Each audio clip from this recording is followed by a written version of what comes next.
Mesdames, Messieurs, bonsoir, merci de nous rejoindre. C'est la deuxième fois que Rabat autorise l'accostage à Tanger précisément d'un navire transportant des armes et des munitions destinées à massacrer tout simplement les populations de Gaza et du sud Liban. Une indignité pour le peuple marocain, fervent défenseur de la cause palestinienne, comme on a pu d'ailleurs récemment le voir à Amsterdam, et sans doute le prix d'une grande compromission, la pire pour le régime du Marzen, qui se rend désormais officiellement complice du génocide des Palestiniens. Les arrangements innommables du Maroc avec l'entité sioniste découlent de l'obsession annexionniste du régime sur le territoire non autonome du Sahara occidental, une question de décolonisation pourtant pour le droit international réaffirmé lors de la dernière résolution onusienne sur la reconduction du mandat de la MINURSO et même le soutien de 2 membres permanents au Conseil de sécurité au plan d'autonomie marocain n'y changera rien. La réalité coloniale a d'ailleurs une fois de plus été mise à l'épreuve il y a 2 jours par l'armée sahraoui qui a mené une attaque spectaculaire sur la localité de Mahbes derrière le mur de la honte marocain. Nous parlerons également de la structure fragilisée du régime monarchique avec à sa tête un roi à la santé chancelante et une lutte intestine pour le moins féroce autour de sa succession au trône.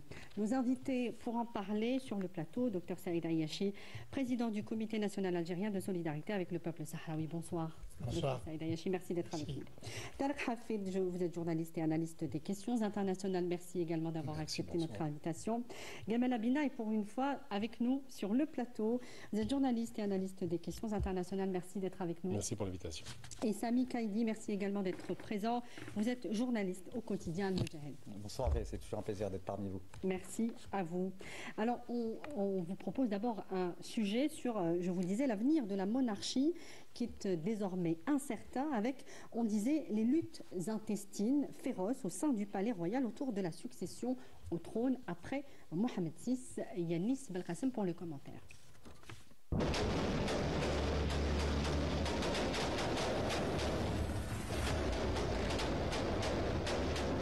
Coups de feu ont retenti au cœur du palais royal marocain, traduisant une montée en flèche des tensions liées à l'héritage du souverain et sa succession. Une situation de crise qui dépasse désormais le cercle royal pour toucher cette fois-ci l'armée, les services de sécurité et les pouvoirs décisionnaires au plus haut niveau. La détérioration de la santé du roi Mohamed VI amplifie cette instabilité. Son absence croissante dans les affaires nationales, ses déplacements inhabituels et des déclarations ambiguës du palais ouvrent la voie à des tensions au sein du Marzen, une institution fondatrice du pouvoir marocain. Je savais que le Marzen était une bête dans l'âme et que sa vengeance était inévitable. 2 principaux prétendants au trône émergent, son fils Moulay el-Hassan de 20 ans et le frère de Mohamed VI, le prince Moulay Rachid de 52 ans. Bien que la succession au trône marocain privilège généralement le jeune prince, en parallèle 2 figures influentes comme Abdeltaïf Hamouchi et Fouad Ali El-Hima jouent un rôle clé de cette lutte. La passivité est ce qui a laissé les choses se dérouler comme elles l'ont fait, jusqu'à ce que nous arrivions à notre situation actuelle. Dans un climat d'incertitude, certains responsables contestent avec violence la succession officielle du prince héritier Hassan. Les tensions internes pourraient, selon certains observateurs, mener à des affrontements ouverts plus graves, menaçant l'intégrité du royaume, tandis que sur la scène internationale, les États-Unis et l'entité sioniste affichent leur soutien au prince héritier Hassan, soulignant l'importance de la continuité de l'alliance stratégique maroco-sioniste.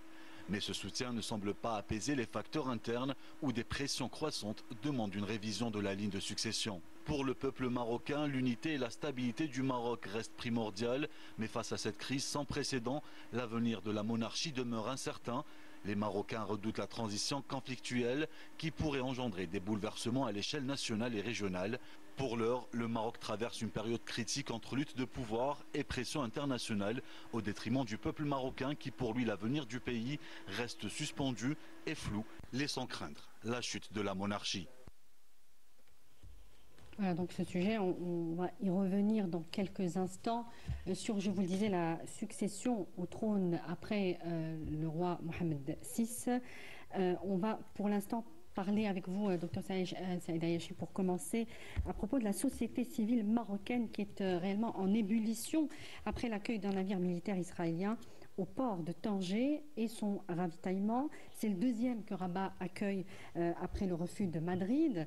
Est-ce que donc justement le Maroc peut être accusé désormais de complicité lorsque le temps juridique, j'ai envie de dire, fera son effet, est-ce qu'on pourra dire que le Maroc a été officiellement complice de génocide aux côtés de l'entité sioniste? Je crois que c'est plus que de la complicité maintenant, c'est les parties prenantes dans le massacre du peuple palestinien. Je n'en veux preuve que cette histoire de bateau, bien sûr, elle ne vient que confirmer ce que prévoit, ce que fait, ce que planifie le régime marocain pour aider son partenaire sioniste. Mais il y a déjà d'autres indices qui sont là depuis longtemps et plus graves encore. On le sait que, par exemple, il a été introduit le droit hébraïque dans le droit marocain. C'est très grave comme histoire. Il a été permis, bien entendu, à des descendants de citoyens israéliens de revenir et d'aller se présenter dans des demeures pour les récupérer avec l'assentiment du Marzen, de l'administration marocaine. Il y a bien entendu les investissements colossaux que fait l'entité sioniste pour s'accaparer une grande partie de l'économie marocaine. Il y a une OPA carrément qui est faite sur l'économie marocaine par l'entité sioniste et bien entendu il y reste la décision politique. On en parlait dans votre sujet que vous avez présenté tout à l'heure. L'entité sioniste est bien présente dans cette histoire. On peut en parler tout à l'heure. Je crois que le régime marocain a mis le doigt dans l'engrenage maintenant du partenariat carrément avec l'entité sioniste et il ne peut plus faire marche arrière. Bien entendu, cela augmente encore plus le fossé qui existe entre le peuple marocain et son roi et le divorce est quasiment prononcé maintenant. Oui. C'est par un effet d'entraînement, le régime marocain ne fera qu'appuyer l'entité sioniste et de plus en plus de façon criminelle. Et le peuple marocain, déjà, lui, bien entendu, pour des motifs de précarité sociale, condamne, il ne fait que condamner la trahison de son roi à la cause palestinienne. Donc oui. Vous voyez très bien qu'il y a une cadre judiciaire que le régime marocain ne peut absolument pas résoudre et qui peut être la cause de l'effondrement de la monarchie marocaine. Alors, ce qu'il y a, Tariq Hafid, c'est qu'aujourd'hui, le Maroc ne cache plus cette alliance complète, totale avec l'entité sioniste, notamment en ces temps où l'entité sioniste est en train de commettre un génocide. Alors, est-ce que justement l'alliance qui lie ces deux entités coloniales depuis 2020 peut expliquer ou peut obliger tout simplement le Maroc à permettre l'accostage d'un navire transportant des armes tout de même, lorsqu'on voit les images qui émanent de Gaza. L'entité sioniste a d'ailleurs conclu un important accord d'1 milliard de dollars pour la livraison d'ici 5 ans de 2 satellites d'observation de type OFEC 13 au Maroc. Les relations dans le domaine militaire, oui. En tout cas entre l'entité sioniste et le Maroc, ne datent pas de 2020, elles sont bien antérieures. D'ailleurs, le mur de séparation, ce que les Sahraouis appellent le mur de la honte, est un projet développé par des ingénieurs, par des militaires, des officiers, des officiers israéliens. Il n'y a aucun secret, aucun complexe maintenant. Ils sont totalement décomplexés, ils n'ont absolument aucun souci. Ce qui s'est passé dernièrement, c'est que depuis 2020, alors il faut bien lier deux dates qui sont très très importantes. C'est la reprise de la lutte du peuple sahraoui, donc du Front Polisario, donc en novembre, en décembre, il y a eu une normalisation. En grande partie, pourquoi ?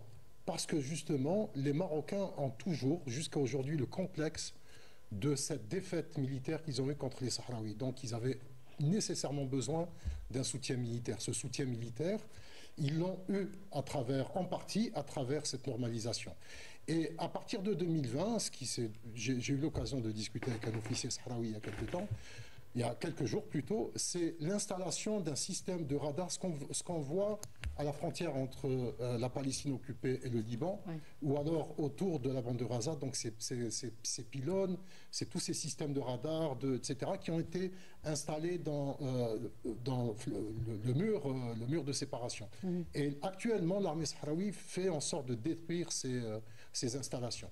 Ce qui se passe, c'est que Actuellement, les Marocains sont en difficulté, l'armée marocaine est en difficulté en termes justement d'équipement de haute technologie, parce que les Israéliens sont concentrés sur les deux guerres, sur les conflits qu'ils sont en train de mener donc, au nord contre Hezbollah et contre Hamas, et même contre certaines oui, résistance, voilà, groupe de résistance en Irak, au Yémen. Vraiment, réellement, le fait de pouvoir commander des satellites, de développer des systèmes de drones, d'acheter des équipements, etc., ils n'ont absolument plus aucun complexe. Mais ils en ont besoin parce qu'ils savent que actuellement nous sommes dans une phase de harcèlement de la part de l'armée sahraoui, qui va après passer à une autre phase qui sera certainement le fait de rentrer justement... L'attaque de Mahbes, on va en parler, et peut-être un prélude, oui, Sami Saïd. 5 000.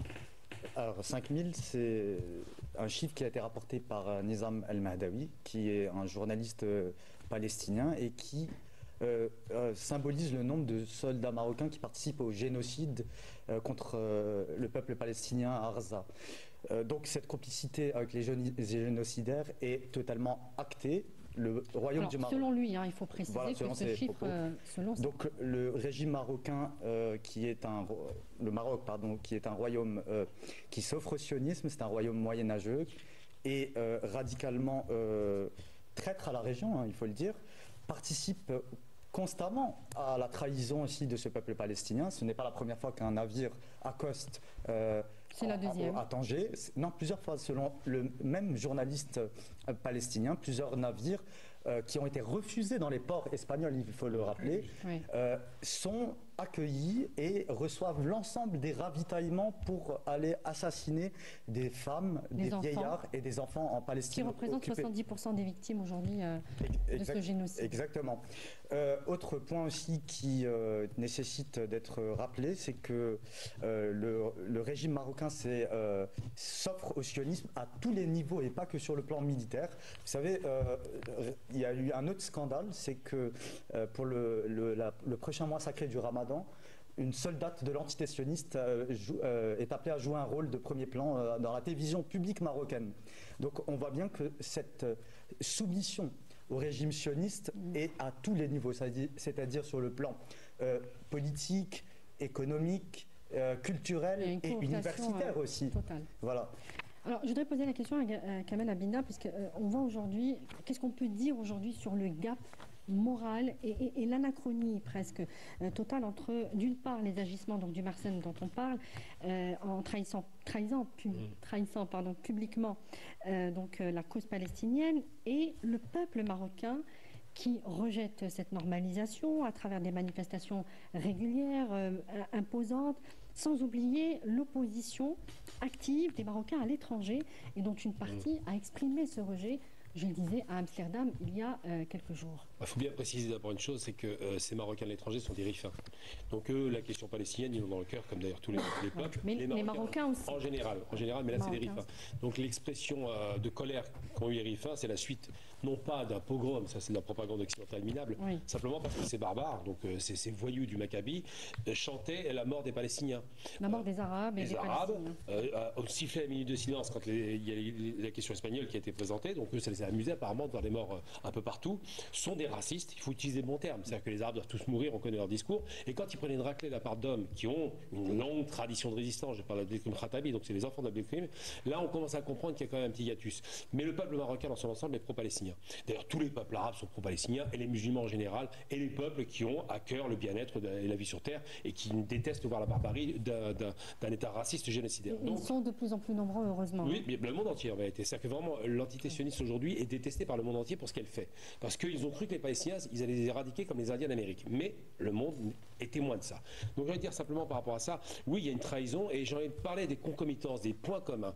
Bizarrement, on trouve beaucoup d'éléments de langage qui correspondent de chaque côté de la trahison, en l'occurrence d'un côté des Marocains, et de la barbarie sioniste, des points de convergence. Tout à l'heure, le mur de la honte, on le trouve en Palestine. Ensuite, Eretz Israël, le Grand Maroc, c'est l'Estirklal en 60, dans les années 60 qui a commencé à délirer sur le Grand Maroc. Un mythe ridicule où ils font croire qu'ils sont l'empire de 1200 ans, qui n'a jamais existé. Je rappelle que le royaume existe depuis 56. Avant, c'est pas un royaume, c'est des petits roitelets, des petits sultanats, des trucs qui n'ont même pas de consistance. Et surtout, il n'y a pas de monnaie. C'est-à-dire, trouvez-moi une pièce de cette époque, elle n'existe pas. C'est l'empire musulman qui règne à ce moment-là. Donc ils s'inventent des histoires et ils se glorifient d'un passé qui n'a jamais existé en faisant croire qu'ils ont 1200 ans d'existence. Bientôt, on va apprendre que le prophète est né en terre du Maroc. Ça va pas tarder.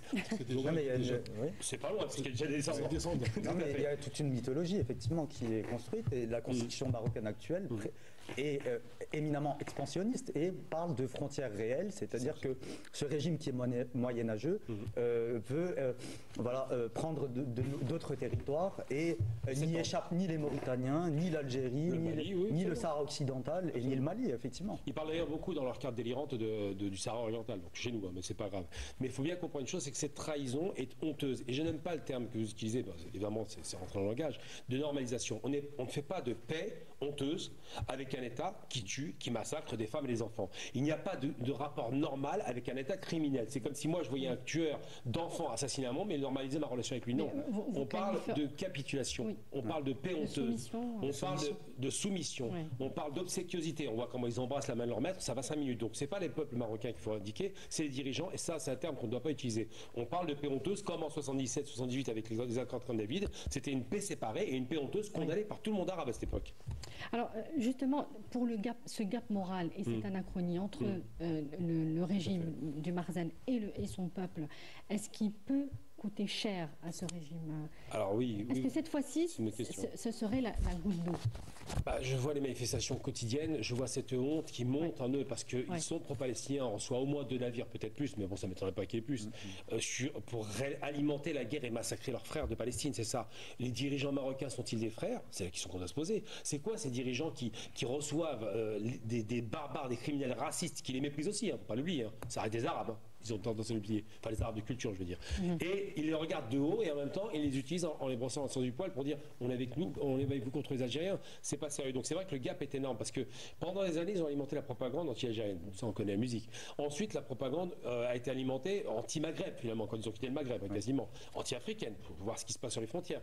Et aujourd'hui, ils disent quoi? Le peuple marocain, qui est pro-palestinien depuis toujours, il faut le rappeler, c'est important que les plus grosses manifestations, c'était au Maroc depuis toujours. 2014, 2012, ça n'a pas arrêté. Aujourd'hui, se trouve insulté par leurs dirigeants. Je suis désolé, j'ai du mal à croire qu'un peuple comme ça puisse accepter cette bassesse de la part des dirigeants marocains. Docteur Saïd Ayachi, on va passer au discours du roi Mohamed VI qui est apparu particulièrement éprouvé d'ailleurs physiquement, ayant du mal à articuler ses mots. Mohamed VI a pour la première fois endossé un véritable réquisitoire donc, contre l'Algérie, l'accusant sans la nommer de la tenue d'otages des réfugiés sahraouis dans les camps de Tindouf et d'avoir des convoitises, évidemment, sur la façade atlantique. C'est une rhétorique que l'on connaît déjà. Est-ce que le souverain marocain, selon vous, se sent ragaillardi par le retour de Trump aux affaires, le président américain? Que peut faire le président américain aujourd'hui pour conforter davantage le roi du Maroc?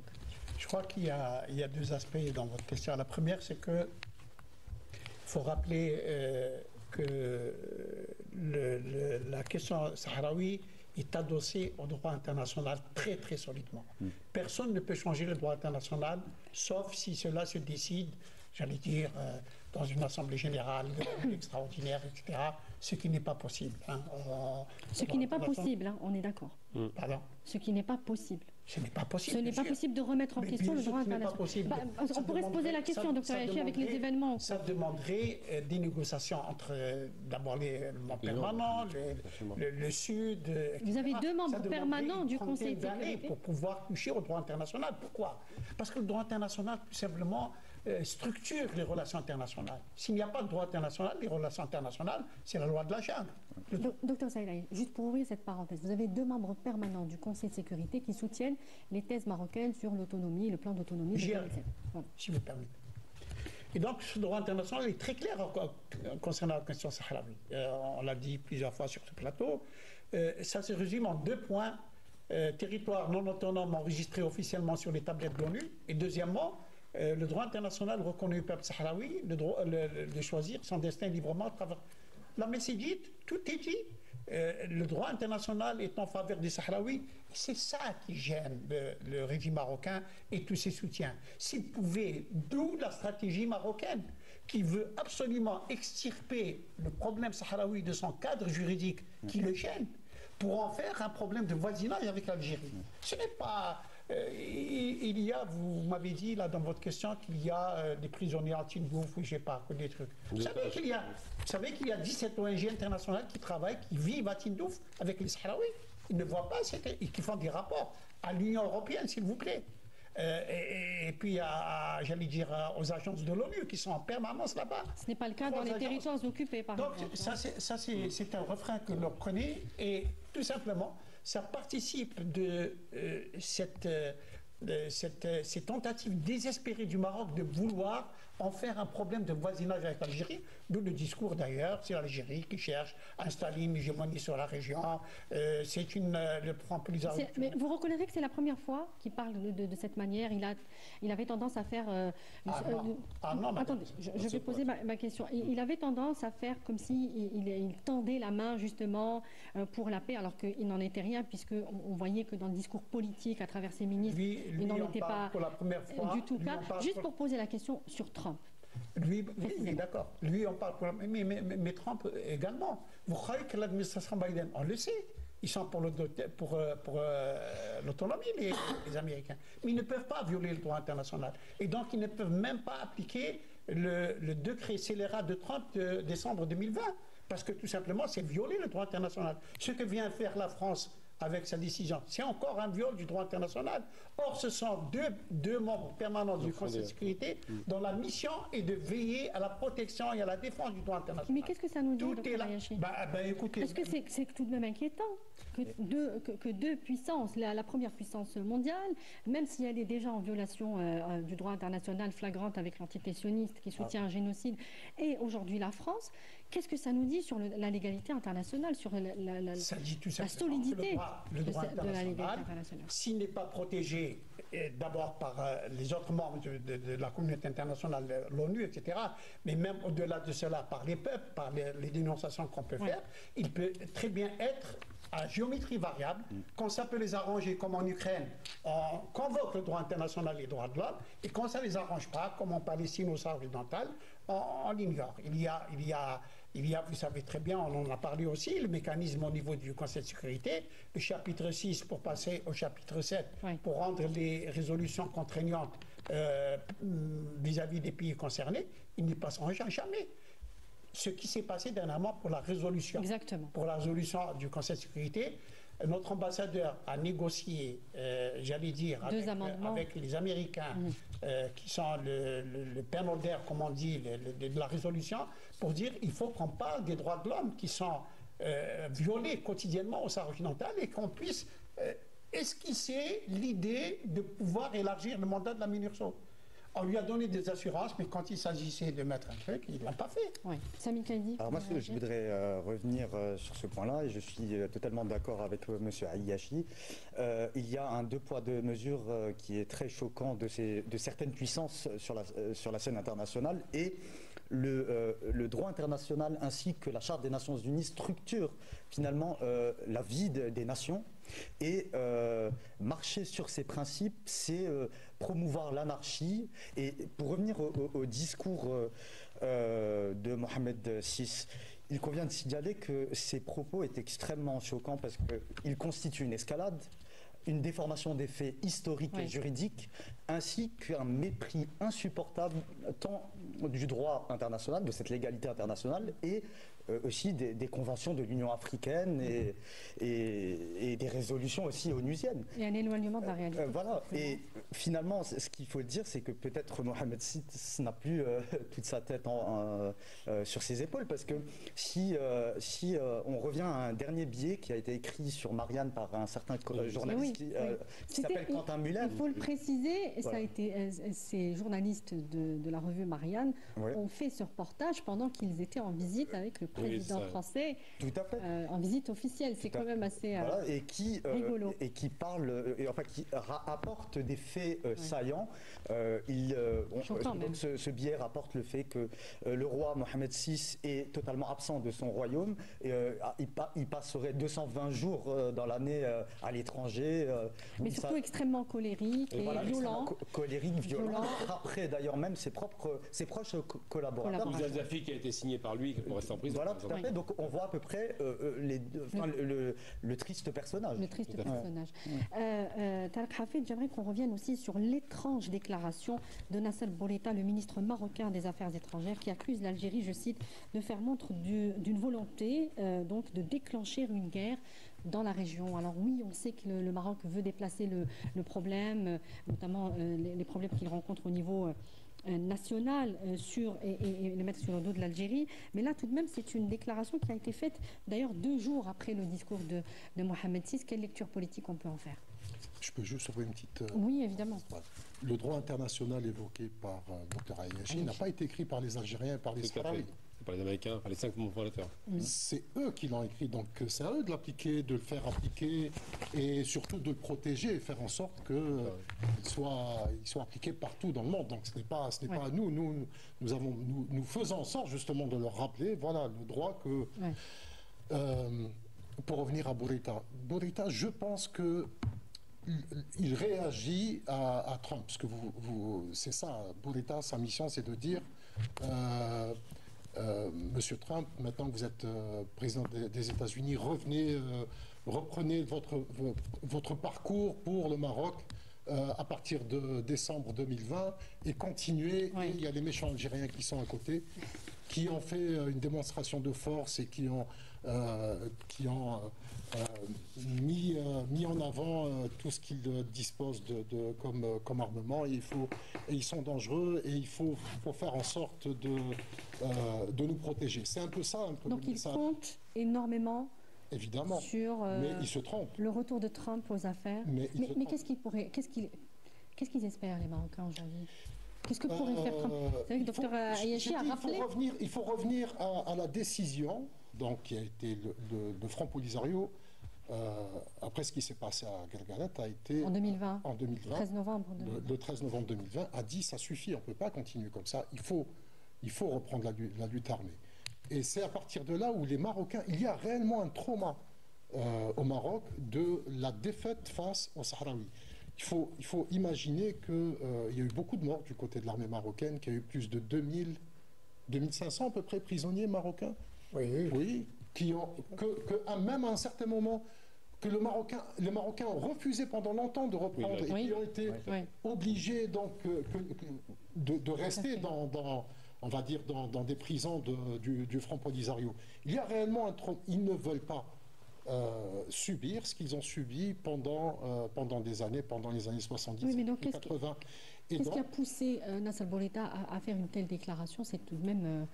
moi je lis ça directement à la réélection de Trump, au fait qu'ils se sentent engaillardis par le soutien français, ils attendent aussi des livraisons d'armes quand même qui sont quand même assez développées, il faut le dire. Hein. Donc pour eux, pour les Marocains, le Sahara occidental s'est plié.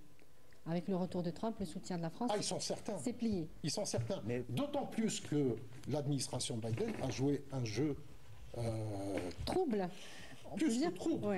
C'est-à-dire ils sont restés sur la voie de Trump en disant non, nous, à aucun moment, nous avons dit que nous sommes pour la marocanité du Sahara occidental. Il n'y a pas eu d'ailleurs l'ouverture de l'ambassade. Ni l'ouverture ni fermeture d'ailleurs, ils n'ont pas bougé de position. Oui. Non. C'est statu quo. Quoi. Oui, c'est statu quo, mais en faisant en sorte d'imposer la question de l'autonomie. Pour les Américains, la solution... C'est un secret de polichinelle. Les Américains font des pressions pour l'autonomie. Au même titre que tout le monde. En plus, ce sont les Américains un peu plus en puissance. Le problème, c'est qu'ils ne peuvent pas aller à l'encontre du droit international. Même Trump, demain, Trump va revenir demain, il va dire j'actualise le décret que j'ai fait en décembre 2020. Oui. Et après, Oui, c'est un cas de normal. après il y a une réalité. Comment ça va être enregistré sur les tablettes de l'ONU? C'est un truc. C'est un problème. C'est un problème de droit international. Dans un fait, pardonnez-moi, dans un fait analogue, on voit l'entité sioniste, on le disait, c'est parfaitement analogue d'ailleurs, c'est le fait accompli. Et vous croyez que au fur et à mesure, ça a réglé ces problèmes avec les Palestiniens? Pas du tout. Pas du tout. Pas du tout. Ils sont même en train de faire quelque chose d'innommable. Oui, parce qu'il n'y avait pas de solution. Mais ce n'est pas réglé. Que demain qu'ils fassent ce qu'ils veulent, ce n'est pas réglé. Le droit international, il faudra réviser le droit international, qu'ils le fassent à leur truc, ce qui n'est pas possible du tout. Surtout maintenant avec l'émergence du Sud global, qui a une voix qui porte. Les peuples, on n'a jamais vu de manifestation pour la Palestine que depuis la guerre du Vietnam. Alors, justement, je voulais vous poser la même question, Kamal Abina, sur les raisons donc, de ce discours subversif du roi Mohamed VI, la déclaration de Bourguiba, et il y a aussi, il faut le rappeler, une course à l'armement du Maroc. L'entité sioniste est devenue ces dernières années le 3e fournisseur de matériel militaire. Il faut peut-être rappeler ces choses-là à l'opinion publique. Donc 3e donc, fournisseur de matériel militaire au Maroc. Du Maroc avec 11% de part de marché. En 2022, les sionistes ont fourni plusieurs systèmes de défense aérienne de type Barak pour un montant de 540 millions de dollars. La grande majorité de ce matériel a déjà été livré au Maroc. Il y a un système comme ça, le Maroc est un pays très pauvre, 70 milliards de dettes, donc c'est pas un pays qui peut payer des armes de haute technologie. C'est payé par d'autres pays. Qui sont ces pays? C'est le Golfe. On a l'Arabie, on a les Émirats. C'est eux qui financent à crédit effectivement ces armements délirants. Moi j'ai envie de dire par rapport à la question que vous posez sur la question de Bourguiba ou de Omar Hillel, ce ne sont pas des diplomates, ce sont les propagandistes. C'est-à-dire qu'ils n'ont aucune démarche diplomatique, ils sont toujours dans l'offensive et ils se croient avoir des ailes dans le dos parce qu'ils s'imaginent qu'ils vont avoir un soutien indéfectible des États-Unis. Trump a lâché une boule puante avant de partir, il va revenir, il ne faut pas lui faire confiance. Ensuite, les sionistes, on voit ce que vaut leur soutien quand on a vu la révolution islamique d'Iran. Leur meilleur allié dans la région, ils l'ont laissé tomber parce qu'ils n'ont pas les moyens de pression. C'est-à-dire que parier sur les sionistes pour une pérennité dans son pouvoir, ça ne tient pas la route. Et moi je dirais simplement, c'est qu'effectivement, cette volonté de montrer des muscles, de se prendre très fort, la réponse algérienne doit être une réponse réfléchie. Comme ça a été le cas quand ils ont assassiné les 3 malheureux camionneurs à la frontière, on a porté la question sur la question de droit à l'ONU. Il ne faut surtout pas tomber dans le piège d'une volonté d'agresser l'Algérie pour détourner l'attention du peuple marocain sur les questions sociales, parce qu'ils ont un problème. Ensuite, il faut rappeler quand même pourquoi le Sahara occidental, pourquoi cette mise en scène ridicule, cette marche verte imposée, avec une armée qui est encadrée, il ne faut pas l'oublier, alors qu'à l'époque, à 3 ans auparavant, Hassan II a failli être assassiné par son armée. Il fallait donner un os à ronger à son armée pour qu'il ne se retourne pas contre lui. C'est un peu le socle de c'est une façon interne oui, parce du Maroc. Que pour renforcer le souder une population, mais vous montrez un ennemi dehors. Ça marche toujours très bien. Les Allemands, les Français l'ont fait. Donc aujourd'hui, ou la question sioniste, si vous retirez les Arabes de la région et si vous les laissez entre eux, ils vont se massacrer parce qu'ils se détestent entre les Ashkénazes et les Séfarades. Donc c'est une question qui se pose, mais c'est vrai que l'outrance verbale de ces gens-là coïncide avec l'arrivée de Trump et le sentiment qu'ils sont dans une puissance retrouvée, alors qu'en vérité, ils sont faibles. Donc moi, j'allais dire simplement, par rapport à la fraternité que j'ai avec un peuple marocain, que j'ai toujours aimé d'ailleurs, c'est qu'il ne faut pas tomber dans ce piège de la volonté politique de nous diviser. C'est-à-dire que, évidemment, les dirigeants sont imbuvables aujourd'hui, ils font la provocation en permanence, et nous ne devons pas répondre à cette provocation. Nos principes, ils sont liés au droit international qui a été fondé par des puissances qui ont gagné la Seconde Guerre mondiale, donc c'est leur propre droit, c'est pas le nôtre, et nous devons nous inscrire là-dedans. Et s'ils tordaient le cou au droit international, ce qu'ils ont fait en Irak d'ailleurs, je rappelle, il y a quand même deux puissances, en l'occurrence la France et les États-Unis qui ont fait ça, ça leur coûtera plus tard, parce qu'il va falloir s'expliquer quand il y a d'autres pays qui font la même chose. Mais l'Angleterre ne suit pas, la Chine ne suivra jamais, ni la Russie. Donc on est à peu près tranquille sur le membre permanent. Quant au membre non permanent, c'est le Sud global, il n'y a aucune chance. Sami Kaïdi. Oui, je voudrais ajouter un propos sur cette énième fuite en avant qui a été symbolisée par les propos belliqueux, agressifs et totalement inadmissibles de Bourguiba, qui accuse notre pays de vouloir créer une confrontation militaire dans la région. J'ai envie de dire c'est l'inverse. L'Algérie a toujours exporté la paix dans la région, a toujours fait des médiations pour des règlements pacifiques loin de toute forme d'ingérence étrangère. On ne peut pas dire autant du Maroc. Et est-ce véritablement une surprise lorsque l'on sait que Nasser Bourita est un parachuté. Il n'a jamais été diplomate, il n'a jamais été ambassadeur, par exemple. Et ces propos insupportables de Bourita risquent d'entraîner l'ensemble de la région. Quand on parle de la région, c'est-à-dire la Méditerranée occidentale, le Sahel et l'Afrique du Nord, vers une instabilité chronique et vers l'inconnu. Et je tiens à ajouter une chose importante, parce qu'il faut préciser que c'est important que les gens fixent leur mémoire. Le Maroc a agressé l'Algérie en 63, ça se souvient. Et même, 56 avec et même en 62. C'est un passage historique qu'on ne connaît pas assez, mais le 7 juillet 1962, soit 2 jours après notre indépendance, il y a une tentative marocaine d'agresser notre pays jeunement indépendépendant. Marzénienne, j'appelle ça le Marzen, parce que c'est pas le peuple qui décide. Mais ce qui se passe, il faut rappeler quand même, l'Algérie faiseur de paix, c'est quoi? 75, les accords Téhéran par rapport à l'Irak et l'Iran pour empêcher la guerre. Ensuite, la réconciliation entre l'Érythrée et l'Éthiopie. Et avant, en 79, il y a aussi la médiation algérienne qui a permis de libérer les otages américains. Encore avant Carlos, avec l'avion détourné, c'est l'Algérie qui fait preuve de bons offices. Ensuite, 88, la question palestinienne, où l'Algérie fait en sorte que la Palestine commence à exister. Tout comme en 74, j'aimerais connaître, moi, le bilan en termes de médiation et de rapprochement des peuples du Marzen. Il n'y en a pas. Aucun. C'est bien l'inverse. Le Maroc fomente aussi, c'est une autorité publique, des troubles au Sahel et participe enfin, il sert de véritable cheval de Troie de l'impérialisme dans la région. Tout à fait. Oui, docteur Hachi, vous voulez Il reste quand même une hypothèse de travail. Hein. Il ne faut pas sous-estimer, si l'on prend le discours du roi, Bourita, l'activisme de certains ambassadeurs à Genève, peut-être qu'ils feront un pari sur le pire, hein, c'est-à-dire coincés, comme on vient de le dire, mais vraiment coincés par le droit international, dont ils ne pourront pas en sortir.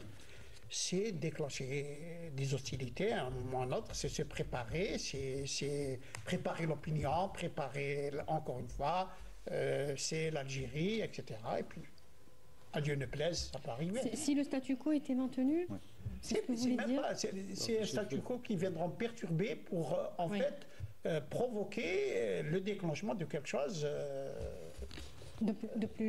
d'extrêmement dangereux. Absolument. Hafid, je voulais vous poser la question sur la spectaculaire attaque de l'armée sahraoui sur la localité de Mahbes, derrière le mur de la honte, ce qu'on appelle, et ce que les Sahraouis aussi appellent le mur de la honte. Comment expliquer cette poussée de l'armée sahraoui? Est-ce que justement les combats sont beaucoup plus féroces qu'on ne l'imagine? Parce que c'est vrai que c'est une guerre qui passe complètement inaperçue dans les médias mainstream. Alors maintenant, en fait, il n'y a pas de guerre, pas de confrontation entre... Oui, c'est une guerre de harcèlement. C'est vraiment du harcèlement. Il faut imaginer, nous avons un mur qui fait 2700 km. Oui. Il y a à peu près 100 000 hommes qui sont positionnés dans ce mur. Mais ils ne sont pas uniquement dans le mur. Il y a le mur et derrière, il y a des bases, donc l'infanterie, il y a l'aviation, etc. Ce qui s'est passé, c'est que depuis quelque temps, le harcèlement, le pilonnage de la part de l'armée sahraoui sur les positions au niveau du mur font que beaucoup d'unités sont passées dans des bases arrières. Là maintenant, ce qui s'est passé, c'est que dans le cas de Mahbes, juste pour vous expliquer, il y a la base 14 qui se trouve donc au niveau du mur. La base 14, donc la région de Mahbes, c'est l'est du mur. Donc c'est pas très très loin d'ailleurs de la frontière avec l'Algérie. La base 14, derrière, il y a donc des casernes pour le commandement, le ravitaillement. Là, il y a un aéroport aussi qui a été bombardé il y a exactement une année. Et donc, il y a à peu près une distance entre le mur et les bases qui ont été bombardées il y a 2 jours. Il y a à peu près une trentaine de kilomètres. Si on rajoute également donc la distance qu'il y a, on va dire une distance de sécurité des unités sahraouis, il doit y avoir entre 20 et 30 km. C'est-à-dire maintenant que les Sahraouis ont la capacité de bombarder des positions qui sont vraiment très très en arrière. Et la preuve, elle est très simple, c'est que les vidéos qui ont été prises par les populations civiles, ces populations sahraouis qui sont en territoire occupé ne sont pas dans la zone qui est interdite à tous les civils. C'est-à-dire que quand on voit la fumée s'élever du site qui a été bombardé, on comprend que c'est quand même très proche des civils. Des civils, c'est-à-dire pas des civils, là où habitent des civils, parce que les vidéos ont été prises par des nomades, contrairement à ce que dit la propagande marocaine, qui est reprise aujourd'hui. J'ai vu un article de La Voix du Nord qui dit que 5 combattants sahraouis sont rentrés et auraient été éliminés par... C'est absurde, ça veut dire que c'est même très grave. Ça veut dire qu'ils sont passés dans les territoires occupés. Oui. Même leur propagande, en fait, elle est contre-productive pour eux. Oui. Ce qui est totalement faux, c'est un pilonnage de l'armée sahraoui qui a ciblé, et très précis, qui a ciblé un poste de commandement et qui a ciblé aussi une base de ravitaillement. Alors, quelle lecture politique il faut en faire? La lecture politique, en fait, c'est une réponse à 3 personnes. Premièrement, Omar Hilal, sa conférence de presse à l'ONU, où il a répondu à une journaliste de AP qui lui a posé la question et comment vous allez faire le conflit armé. Il dit non, il n'y a pas de guerre, il n'y a pas d'effusion de sang, il n'y a absolument rien du tout. Il ne faut pas lire les communiqués algériens et sahraouis, c'est totalement faux. Voilà. Donc il y a la réponse à Omar Hilal, il y a la réponse bien sûr au roi suite à son discours, et la réponse aussi donc à Bourita pour lui dire la guerre vous l'avez déjà, et ce n'est pas contre les Algériens, mais c'est contre nous.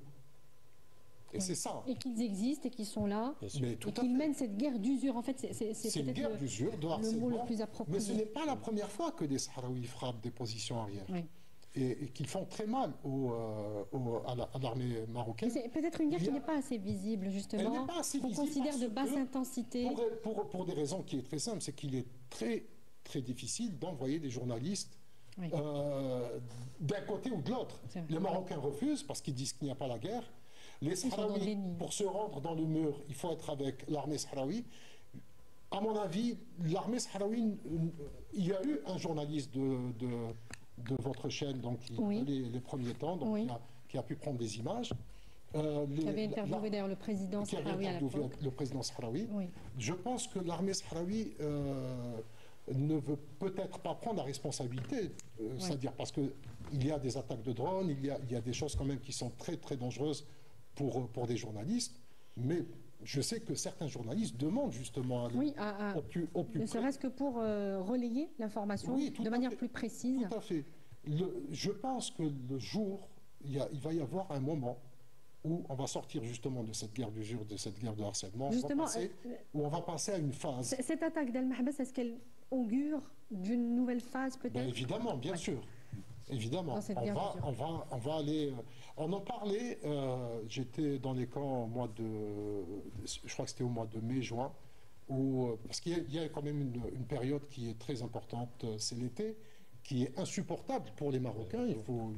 C'est la réalité. Ils ne sont pas faits pour supporter les soldats marocains. Il y a beaucoup on les remet souvent. Les soldats marocains sont souvent très très mal au point sur le plan de la dépression, déjà en temps de paix, maintenant encore beaucoup plus. Ce qui n'est pas le cas, vous voulez dire, des soldats de l'armée de l'armée sahraoui, ils sont chez eux. Ils sont chez eux. Donc ils connaissent le climat et les conditions. Juste une dernière chose. Rapidement, on doit passer à un dernier sujet. Le jour où il va y avoir les premières, comme ça se faisait durant les années 70 et 80, où les Sahraouis vont rentrer, ils vont prendre des prisonniers marocains, vont les présenter au monde, à ce moment-là. Ce sera un tournant, effectivement. Évidemment. Rapidement. Alors, en plus de ces hauts faits d'armes de l'armée de libération sahraoui, ces dernières coïncident avec des victoires retentissantes aussi sur la scène internationale de la cause sahraoui. Permettez-moi de rappeler la dernière, les arrêts de la Cour de justice de l'Union européenne en octobre dernier, qui un des arrêts reconnaît le fait que le Front Polisario est le seul représentant légitime du peuple sahraoui. Et autre victoire retentissante, c'est celle qui est venue suite à la dernière conférence ministérielle du forum Russie-Afrique et qui souligne finalement le consensus international effectivement, on peut bien de le rappeler. Le droit du peuple, le droit imprescriptible du peuple sahraoui à l'autodétermination. Ce qui isole davantage les... commission. Tout à fait. Ce qui isole davantage les deux puissances qui... rester arc-bouté au droit international. Et qui a permis de détruire toute la propagande colonialiste de ce régime marocain. Oui, alors je vous propose à présent d'écouter Ahmed Fennan, un opposant marocain que nous avons contacté. Il est exilé aux États-Unis et qui évoque lui aussi la lutte féroce pour la succession au trône et l'organisation d'une probable révolte populaire aidée par une opposition installée à l'étranger contre le régime marzénien. بالنسبة للمشاكل التي يواجهها ولي العهد فهي كثيرة. En ce qui concerne les difficultés que rencontre l'héritier du trône, elles sont nombreuses, notamment le fait que les membres de la famille royale ne veulent pas de lui, surtout qu'il est le fils de la juive Selma El-Benani, qui a ses propres relais dans le palais royal, en dépit de sa mise à l'écart du palais. D'autres prétendants au trône sont également présents, comme Hicham El-Alaoui, qui n'est plus soutenu par la France. لكن هشام العلوي لم يعد خيارا لفرنسا فهناك عدة مشاكل الشعب يعني الأحرار يريدون إسقاط النظام D'autres problèmes sont présents au palais royal, mais le peuple, les hommes libres, veulent la chute du régime. Et l'opposition marocaine, qu'elle soit interne ou externe, ont fait la promesse que Hassan III ne prendrait jamais les rênes du pouvoir. D'autre part, le peuple marocain n'acceptera jamais la tutelle de l'entité sioniste par l'entremise de Hassan III, qui est le fils d'une juive. Et vous n'êtes pas sans savoir que la filiation chez les juifs se fait par la mère et non par le père. Ce qui ferait pour l'entité sioniste qu'un juif israélien dirigerait le pays. فهو بالنسبة لإسرائيل هو يهودي إسرائيلي سيحكم في المغرب. هناك كما قلنا بأن Hicham El-Alaoui a été écarté depuis longtemps comme choix alternatif à la succession au trône et ils craignent la révolte du peuple. Comme vous le savez, la France et l'entité sioniste ont placé le roi alaouite au pouvoir. Comme vous le savez, Mohamed VI vit ces derniers jours. Cela a été confirmé par les médecins français et la délégation de journalistes marocains qui s'est déplacée vers l'entité sioniste est partie chercher l'approbation des dirigeants sionistes pour installer Hassan III à la place de Mohamed VI. Nous, en tant qu'opposants, nous souhaitons la chute de ce régime et la fin de l'État alaouite. ذهب لكي ينال الرضا لمن يريدونه أو ينصبونه مكان محمد السادس. نحن كمعارضين نتمنى أن إسقاط نظام وإزالة الدولة العلوية من حكم المغرب. Donc Ahmed Fennan qui est, je le disais, un opposant marocain exilé aux États-Unis. Gamal Abina, comment se fait-il que la succession après donc Mohamed VI soit devenue aussi complexe avec des dissensions profondes entre les différents pôles de décision? C'est une question de pouvoir financier déjà et puis de pouvoir tout court. On a le petit frère qui a 52 ou 53 ans qui est très en colère parce qu'il se voyait à la tête évidemment du vizir, mais il n'a pas été à la tête de l'État parce que c'était le premier qui devait l'emporter. Le mal-aimé en vérité. Hassan II n'aimait pas tellement Mohamed. Oui. Et donc ce qui se passe, c'est que son petit frère est très colérique. Moi je les ai rencontrés une fois à Paris et on voit qu'il y en a un qui arrive avec le sourire, le roi en l'occurrence, et le petit frère qui fait toujours la tête, qui est très énervé. Donc il y a lui, ensuite il y a les sœurs, il y a des rapports aussi de concurrence, et il y a le fils qui est jeune, il a que 22 ans, et qui n'est pas forcément bien formé, même si, semble-t-il, il a été préparé. Et surtout, il y a effectivement des oppositions à l'étranger, qui soient républicaines d'ailleurs, ou même royales, de la famille, qui sont opposées à cette présence. Alors, bon, là, il va un petit peu fort, parce que de dire que c'est le fils d'une juive, ça, je ne sais pas, c'est vérifiable, mais ce qui est certain, c'est que c'est pas tellement le problème c'est le système qui fonctionne comme ça, et qui fonctionne en vase clos. J'allais dire que Mohamed VI, quand il arrive au pouvoir, au départ, il arrive avec une aura assez positive, il faut être très honnête. Il faisait des bains de foule, contrairement à son père qui était protégé par l'armée, et il était assez aimé, ça c'est la vérité. D'ailleurs, beaucoup l'aiment encore en disant que c'est le roi des pauvres. Mais la problématique qui se pose, c'est qu'il vivait très peu au Maroc. C'est quelqu'un qui ne voulait pas le pouvoir. On sentait vraiment que c'est quelqu'un qui s'est reçu le pouvoir sans l'aimer. Il a été formé pour devenir le souverain. Donc ce souverain qui est en plus malade, on le sait aujourd'hui, est très malade, qui fonctionnait à la courtisane, je crois, il grossissait, maigrissait. Tout ça, c'est des éléments qui ne sont pas très positifs et qui donnent un sentiment de fragilité. Avec un système extrêmement fort dans l'image extérieure, mais faible de l'intérieur, puisque tout le monde se bagarre. C'est vraiment la foire d'empoigne. Alors, il est probable que son fils prenne le pouvoir, mais je pense qu'il sera drivé par des gens beaucoup plus costauds autour de lui qui vont l'influencer. C'est à peu près. Mais justement, docteur Ayachi, comment se fait-il que ce système marzénien extrêmement organisé, notamment dans les sphères d'influence à l'étranger, dans les institutions internationales, comment ce système s'est retrouvé aussi fragilisé de l'intérieur et n'arrive pas à préparer une succession paisible sereine, en tout cas. Parce que tout simplement, Gamal vient de le dire, ce dont il faut parler, c'est la nature du système lui-même. Ce qui changera pour le peuple marocain, c'est au mieux, bien sûr, une république, l'effondrement de la monarchie, au pire, peut-être un monarque éclairé. Or, avec ce qui se passe en ce moment au palais, ni l'un ni l'autre ne changera rien du tout, ni pour le peuple marocain, ni pour autre chose, que ce soit le frère ou le fils. Pourquoi? Parce que la décision politique n'appartient pas au monarque. Elle appartient à Tel Aviv, elle appartient à Paris, elle appartient à Washington. Depuis longtemps, l'exilé marocain vient de le dire, c'est encore une fois... comment il s'appelle Hichem.